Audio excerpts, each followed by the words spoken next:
Hey guys, so welcome to the final episode of The Road to Dublin.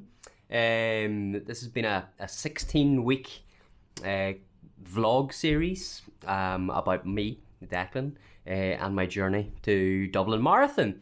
Anybody who's been following along or watching the videos from the start will have seen the sort of highs and the lows and the ups and downs that come with marathon training.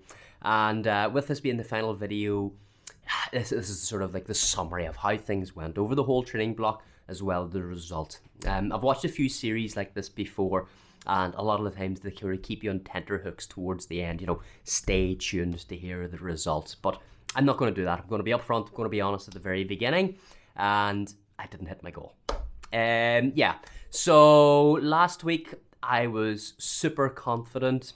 I had trained really, really well. everything was falling into place, but just on the day, I didn't perform. My finish time was 3:44:05. Okay, not a time to be sniffed at. I'm really proud of it. As I said to others, I crossed the finish line with zero regrets, but a little bit disappointed at the overall results. But the way I look at it was I started this vlog not able to run 3-4 miles without being in pain, and over the 15-16 weeks I've recorded a half marathon PB. I've recorded a 3:30 marathon as a prep, and I crossed the line in Dublin injury free. So there's a lot of positives to take from that there.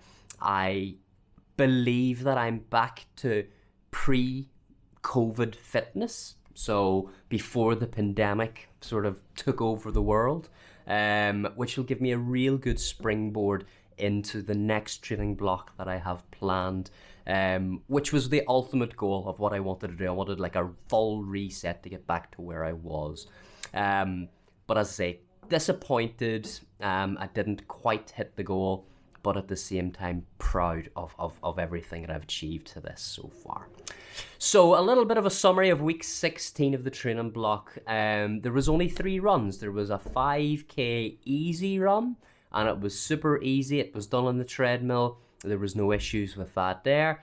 Then there was a 5k done at marathon pace, which doesn't take too much out of you. So I done that there at 7:40 pace, 7:41, which was what my goal pace was going to be. I was hoping to do the PB at. And that leads me on to Dublin Marathon. So I'm going to sort of go through this as best I can, or best I can remember. And I do apologize if I get some details wrong, some sort of miles merged into each other and different things like that there. But as I say, leading up to the race, I felt good. Perhaps maybe a little bit lethargic, but I put that down to taper. I put that down to sort of the sort of come down from all the big miles and the hard training, to all of a sudden not training quite as hard. But started the start line, finished. Sorry, I spit the words out here. Got to the start line, feeling good, feeling fresh, feeling fit. Dublin itself, the marathon, big shout out to the organisers, the volunteers, the marshals, everybody who lined the street to support. It is one slick operation. From the time that you go into the expo to pick up your bag to the time that you're picking up your drop bag at the end of the race, everything is ran like clockwork. So big kudos to them. But we travelled down on the Saturday. It wasn't too bad of a drive down. It's about 2.5 hour drive, and picked up our bags, got our numbers, milled about the expo for a while. The original plan was just to go in and get out as quickly as we could, get booked into the B&B, and then just put our feet up and chill. But I know quite a lot of people, so I ended up chatting to a lot, and it was grand. It was really good to see so many people. But myself, Bernard and Lee, those that I travelled down with and staying with, we got back to the B&B, and that was fine. Ate nice and sensibly, drank plenty of fluids, and got to bed at a sensible time. Race morning, Sunday morning. We got an extra hour in bed because the clocks went back an hour here in the UK. So that was quite nice. But the alarm went off at 5:30. The original plan was to sort of get up around 5:30, 6 o'clock, get breakfast, do all the necessary things that you got to do. You know, get washed, brush your teeth, use the toilet, etc. We had a taxi booked. Although we were only about 2 miles out from the city centre, we didn't fancy the 2 mile walk in. It would have been about a 45-minute walk in. And we weren't too sure of public transport at this stage or how it was going to work. And we wanted to sort of take a lot of the sort of unknowns and the pressures off ourselves as much as possible. So we booked a taxi for 7:15, which should have got us into the city centre for 7:30. But the taxi didn't show up. So that was the first and little blip in the day. So, you know, as we were leaving the B&B, cursing at the taxi man for not showing up, we ended up just walking towards the Lewis, the public transport, the tram. We caught a couple of other runners there, and, you know, it actually wasn't that bad. It was a 3-4 minute walk to the Lewis. The tram journey itself only took 5-10 minutes. Now it was packed stupid, crazy. Everybody packed in like sardines. But we stopped off at St. Stephen's Green, got out, and it was another, 5, maybe 10 minutes max walk over to the bag drop area. My sort of plan there was to get the bag dropped off and then gather up a lot of group members from Virtual Run NI and get a group photo. Turned out fabulous, a great group photo there. And apologies if anybody was there, maybe just after the 8:15 cut-off time, but we had to sort of make a quick exit to get down to Wave 1. So great to see so many people in the morning, and you could sort of feel the excitement building of the morning, with everybody sort of the nervous excitement. So it was really good. So I'll get into the wave, use the toilet again, and, just get chatting to a few different people, and as I say, the nerves are building up, everybody's standing around, and you're just eager to go at this point in time. So yeah, my wave started off wave 1 at 8:45 and went off without a hitch, and away we went. So the plan for myself was to go out at around 8-minute mile pace for the first 2-3 miles, and then drop down to sort of the 7:40, 7:45s for the rest of the race. And if there was anything left in the tank, just to push on. So that's what the initial goal was. And you know what? I went out at around 7:54 pace for the first mile. Second mile was downhill. I did pick up the pace a little bit, but it felt okay. It wasn't like a big surge or anything like that. It was unseasonably warm for the end of October. And I felt that, within the first 2 to 3 miles, quite sweaty, and I think this was I could see this across lots of other people in the race, that the heat was getting to them. But again, that's no excuse. I had my salt tablets, I had hydrated well, and I've trained in hotter weather as well. But yeah, I went through the first 3 miles, and I use this screen on my Garmin called Race Screen. It's really, really good for if you are trying to run a specific pace, especially if your course might measure over, if you're going round corners wide and things like that there, and you're running to the mile markers, because what you do is you hit the lap button and it automatically adjusts up or down to the nearest mile, or kilometre if you run in kilometres. So the first time I hit the button was whenever I came across the 3 mile marker, and my watch had shown at that point 3.25. So what I thought I was running nice and comfortably at 7, whatever it was, all of a sudden hit that button and it actually dropped my pace down. It threw a little bit of spanner in the works for me, because you sort of think you're running at a comfortable pace, but it actually works out slower. But that's the whole point of the race screen. You know exactly where you're at in relation to the correct mile markers. These are big city marathons. They very, very rarely get them wrong.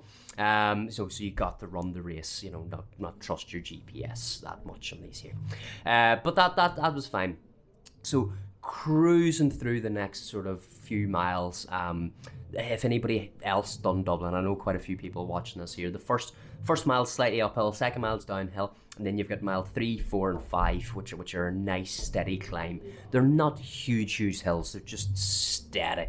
But miles 4 and 5, if I remember correctly, sort of bring you through Phoenix Park, or 5 and 6 bring you through Phoenix Park, and it's just a long straight drag. But again, the support on the streets was absolutely phenomenal, pulling you along that there.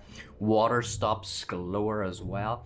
But yeah, you come out of Phoenix Park and you're sort of hitting Castle Knock, I believe it's called. The first big supporter or cheer station that you come across.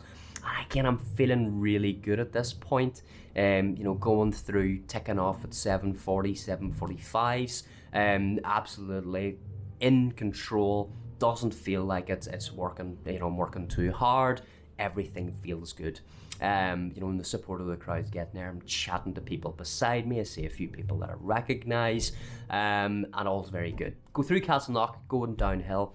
Picked up the pace maybe a little bit too hard here because this is probably one of the fastest miles, and I think I'd done it around sort of 7:10 pace, if memory serves me correct. I probably shouldn't have went out that hard on it, but it was one of those ones you just get sort of caught in the downhill, but it's absolutely fine. And then the next few miles were a bit of a blur. There wasn't anything really major happened. You go back into the bottom of the park, and then you're just ticking along the miles. I got to the 13-mile mark halfway in the marathon, bang on where I wanted to do. I wanted to go through it in 1:43. And then the goal was to try and pick up the pace a wee bit for the next half, and that's what I did. I went through 1:43. So at this point, this is where the wheels start to come off. This is where the pace goes. This is where the rhythm goes. This is where energy levels dropped unexplicitly. I just don't know what happened on the day, what happened, because I was feeling so good and I came across the halfway mark, bang on where I wanted to go. But my second half of the race just did not go to plan at all. So the sort of 13 to 14 miles, it's a long drag uphill, and the energy levels in myself, they just dropped off. I just didn't have it. I just didn't have that oomph. I didn't have that zip in my legs that I've had in training. I didn't have the will, I'm going to say, the desire to even push on, because I just knew that if I had have pushed on at the pace, the effort would have been really hard for me, and it would have been a real tough final 13 miles. But I thought, right, it's only going to be a mile or two thick this here at this point. Let's readjust. The second half of Dublin's fairly flat. There's maybe a hill at around 22 miles, but we can readjust. We can pick this back up. But we didn't. I just couldn't pick it back up. I say I lost that rhythm. I lost that, bounce in the step. And the legs just felt heavy. The energy levels were dropping. I was taking on water. I was taking on my gels. Everything that I'd done in training, I'd done the same. Everything I trained for was executed. Just in the day, it didn't happen. So the miles here for this next second half were erratic. They were up and they were down. There were some miles at 8-minute mile pace. There was others at 9:20. There was times I was feeling that my shoes were too tight, so I loosened them. Then they were too loose. There was just so much happening in the second half of the race that it didn't work out for me. Mile 22 was my slowest mile. That is Heartbreak Hill. I've ran Dublin Marathon. It's my fourth running of it. I've never once had to walk Heartbreak Hill, but today, or on the day, I did. I just didn't have it in the legs. I didn't have the will and the desire to do it. Didn't want to hurt anymore, than I was. So I walked the hill, and just once you get up that hill, the next part of the race, the last 3 miles of Dublin, it's nearly wall to wall with people. The crowds are there, and I looked down at the watch, and it was just right, just cruise through to the finish. You're going to get a 3:45 finish, and that's what I did. A lot of people that I knew out there, a lot of runners passing me, a lot of runners that I passed as well that I knew, but I seen one of my group members just up ahead, Paul Marshall, and managed to catch Paul at about 25-ish miles, and he and I just ended up running it in together. And, you know, my finish time was 3:44:05, the official finish time.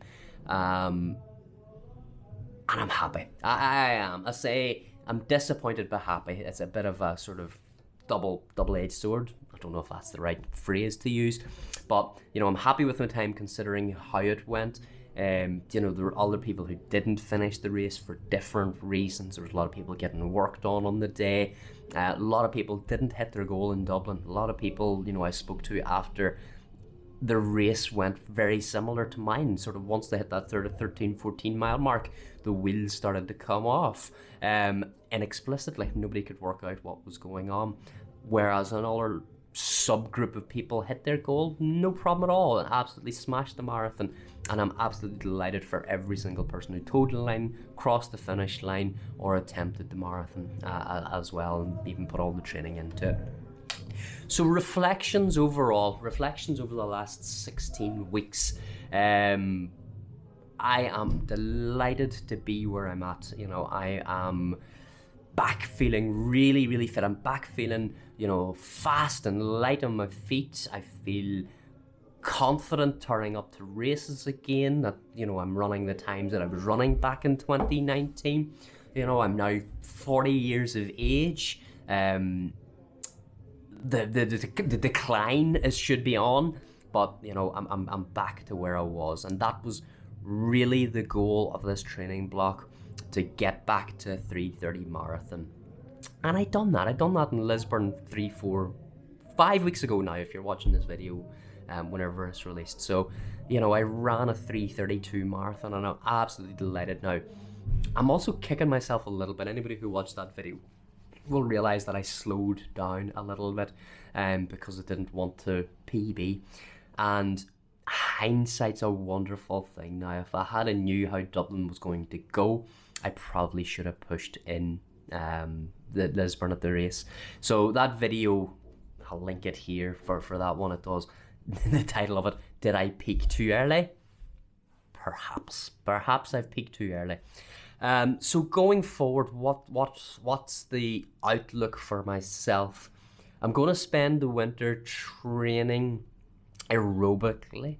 I'm going to work on a lot of base miles. I think it's a real good time to do so, and just get that base fitness, or keep that base fitness going. Then once I hit the springtime, start looking at the sort of 5k, 10k road races, with a view to doing Belfast Marathon, as well as Dublin Marathon probably next year as well. That's the two main goals for next year. Okay, will I continue with the vlog? I don't think it'll be a weekly series, but I will pop in now and again with some videos, some tips, just sort of let know how training. I don't think anybody wants to sort of listen to me ramble on about 5 training runs at heart rate zone 2, you know. There's nothing exciting that happens within that there. But if I do any events or you know, races, I'll maybe do a vlog or video in regards to that there. So guys, look, I just want to say a massive thank you to every single one of you who has reached out to me through Messenger, the comment section here, as well as, you know, the shouts and support on the course and support at the expo as well. A couple of people came up and spoke to me and recognized me. I hope that your race went as well as you could expect, that you either hit your goal or were happy with your time as well. It was a tough day at the office for me, but another marathon done. That's number 58 completed. I don't think I'll hang up the marathon boots, as I say, just yet. So watch this space. There's definitely more to come here, and there's definitely a PB in these legs yet. I fully believe that there. I just need to take a step back and readjust with regards to that. And the training block is not in vain. you can never say training is bad. It'll always have an effect on.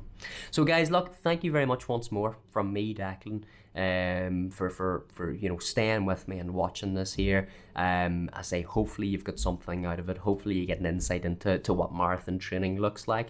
And at the end of it, we just sometimes don't hit our goals, as is evident with myself. Okay, so guys, all the very best. Thank you for watching. Bye bye.